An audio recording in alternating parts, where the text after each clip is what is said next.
কি ভাবছো আমাকে তোমার মনে পড়বে না? পড়বে পড়বে, আমাকে তোমার ঠিকই মনে পড়বে।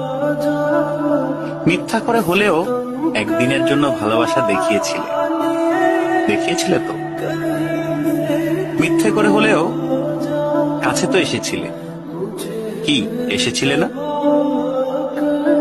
তোমার ভালোবাসা মিথ্যা হতে পারে, তোমার কাছে আসা অবুঝ দিনের বেড়ানোর সুখ হতে পারে, অপ্রাপ্তবয়স্ক আবেগ হতে পারে।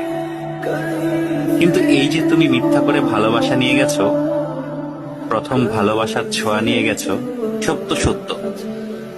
এসব সত্যের পাঁচিলে একদিন ঠেকে যাবে তুমি। তখন দেখো ঠিকই মনে পড়বে আমাকে। যার কাছে তুমি প্রথম মানুষ হতে যাবে, সে যদি প্রশ্ন করে আমার আগে তোমার জীবনে কোনো মানুষ এসেছিল কিনা, কেউ তোমাকে